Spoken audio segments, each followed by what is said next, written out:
they wanted the chief to ride with me.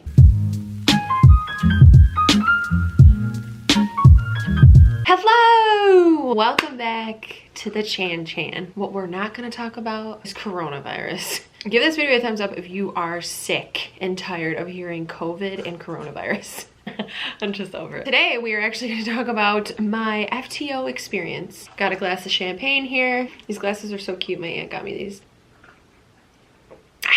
Today at work, I basically wanted to quit my job. I'm just kidding. Today was a challenging day, I'm not gonna lie, but we made it through. We made it home. Before we jump into the video, don't forget to subscribe and make sure you follow me on all my social medias.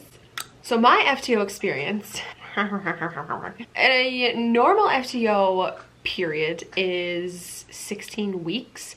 If you get extended, it's 18 weeks. I, being the lucky person that I am, got extended because I just wasn't grasping what the hell in hell to do, and that's fine.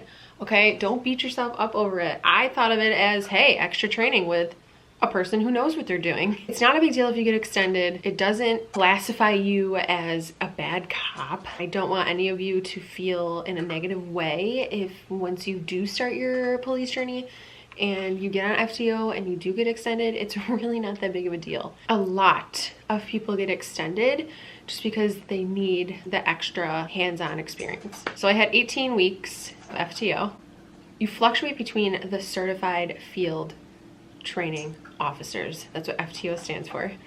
And we have, I think, we have a lot less now. When I first started, we had a decent amount of FTOs, but some have retired, and it's not just a sergeant that's an FTO. It can be a patrolman who knows what they're doing, shows that they know what they're doing, and so on. Once I was finally done with FTO, I was so glad to not be driving with someone anymore, because with my experience, I'm sure all of the police officers that are out there, they feel the same way. When you're with a certain FTO, you have to do what they like. And then once you go off to another FTO, you have to do what they like. Sometimes it's kind of contradictory because one FTO likes it one way, another FTO likes it a different way. Find the balance. At my department, we would be with one FTO for, I would say, at least 2 full work weeks, 8 to 10-ish shifts, maybe a little bit more, maybe a little bit less, depending on who you had, but it always rotated. You would have one main FTO, and that would be the person that you were with the most. I had the female sergeant at my department, and she was really pretty knowledgeable because she was at our department for so long as a police officer and then as a sergeant, and so she was my main FTO. I mean, I learned a significant amount of things from her. It's just that with certain FTOs, you learn a lot more than the other one. Some teach better than other FTOs. You just gotta kind of work through it day by day as you go. Now, every time I would start a shift, I literally felt my anxiety go through the roof. I would be sweating all the time. I would feel so nervous.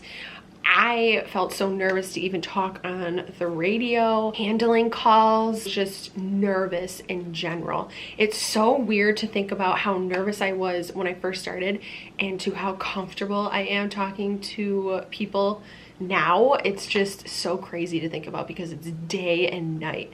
I feel way more comfortable talking to people and handling situations than I did when I first started. And that is 110% natural. You all are gonna feel so nervous and anxious when you first start the job. These aren't everyday kind of situations that we encounter. They're very different and police-based. So going from a civilian into a police officer's position is very weird.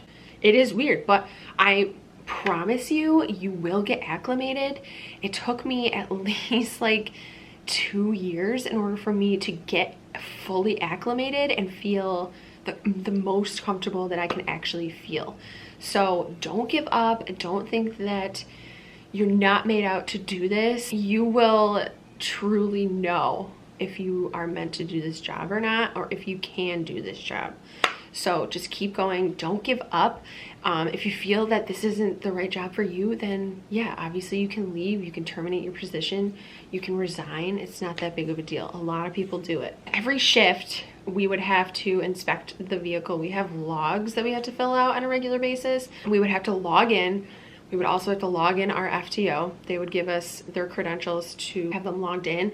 So once you log in, under your unit number, it'll have 2 names. One will be your name, one will be the FTO's name. Now, depending on who I went with, typically they would drive the first couple shifts. With my FTOs, they didn't let me drive at first. I would mainly do certain things in the passenger seat. As far as look up notes in any kind of calls that we received, sometimes they wanted me to look at the map and tell them how to get to the call. That's a good way that you can actually learn the different streets in your area. I would handle like phone calls, anything over the computer. Sometimes they would let me do the radio while I was sitting in the passenger seat. I remember when I first started, and the first time I ever said anything over the radio, I couldn't breathe. That's how nervous I was. It was so funny. Like, looking back at how I was when I first started is just hilarious. Yeah, so I messed up a bunch of times on the radio. One of my FTOs had to tell me verbatim what to say, and I would like mess it up while I was talking on the radio. So I'm sure everyone got a really good laugh out of that. Once they felt comfortable enough, I would start to drive. Sometimes they would give me certain locations or different streets to go to. Typically, you answer up for the sergeant if there's 2 patrolmen on, which now I understand that. They usually never put 2 sergeants on with 1 patrolman. That just doesn't make any sense. You usually want 1 sergeant per shift. A call went out and I was available to take the call, but dummy me on FTO, since my unit number wasn't called, I didn't answer up for it. But I should have, because my sergeant was at the PD and I should have just answered up for her so that she didn't have to go. And it didn't make any sense to me back then, but now I totally understand it. During your FTO program, they keep a binder of 1 million sheets that have 1 million different topics on them. And once you finally cover that topic, either through a call or when you're sitting down in the PD just talking about the topic, then you have to initial all the way down after every pinpoint on that page, and then your FTO signs it. That's just how our program is at my police department, and you get scored. So you get scored 1 through 5. Typically you don't get 5s until the end of the FTO program. You're usually at 1s, 2s, 3s, maybe 4s. 5 obviously being the best, 1 being the worst. So at the end of every shift, they would sit down and go over the sheet. Literally during my FTO program, I just felt so out of element and like so out of my place. Towards the end, they wanted the chief to ride with me before I got off FTO, because he wanted to make sure that I was good to go. That was just so awkward and nerve-wracking. It's safe to say that I didn't have the easiest road to this career, and I'm fine with that because I honestly worked my ass off to get this job, and I'm fine with it.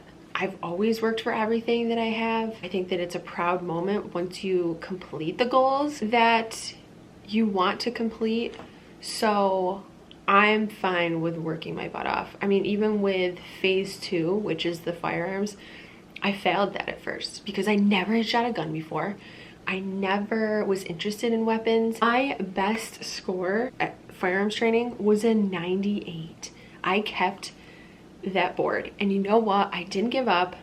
I kept going. And I think that's so important to remember. As I read comments on my YouTube channel and Instagram messages that you guys send me, some of you are a little worried about certain things, and it's normal to be worried, but I just don't ever want you guys to give up. Doing a ride along basically with the chief, I had to call everything out on the radio. So I was like, I can't believe I seriously had to ride with the chief right now. It was just nerve-wracking. I passed FTO. I was finally able to be on my own, which I was super excited about because I was just so done being with someone else. My FTO program was, I wouldn't say simple, but it was doable. You have uniform checks. I sat there, stood there quietly until my FTO was ready. We always had to inspect the cars inside and out, make sure that all of our equipment was in there, your duty bag, everything that you needed for your shift. I would say like my biggest struggle during FTO was the streets and determining what we actually had in front of us as far as penal law goes. When I first started, it was a little bit challenging. We learned so much penal law in the academy, and then to apply it on the street, I'm more of a hands-on person, so when I first learn it, I would rather have a situation where I had to apply it. You obviously can't do that until you go out in the street. Overall, it was doable. Like I said, don't give up. It's gonna be stressful. My first hands-on situation, nothing really prepares you for that. You just have to go in there and defend you and your partner and get the job done. Make sure everyone's safe. My first hands-on situation during FTO, it was this like bigger girl, and she was resisting arrest because she was intoxicated and just acting like a fool. So we had to place her on the ground and handcuff her. Then she was spitting at us, so we had to get a spit hood. It was so ridiculous, but we ended up arresting her. And the paperwork, oh my gosh, I took so long on paperwork because you don't know what to type. That's something that gets better with time. Even my first DWI took me 6 hours. I hope this kind of gives you guys a little bit of insight on how a FTO program is. It's pretty straightforward. Usually the FTOs are pretty strict and mean. You're gonna experience worse out on the street, so it's not a big deal. They're there to protect themselves and you because they're liable for you. Don't take that heart to heart. They're supposed to be mean like that so they can weed out the weak. It's just how it goes. Same with the academy. Thank you so much for watching this video. If you haven't subscribed, please make sure that you do before you leave. And until next time, I'll talk to you guys later.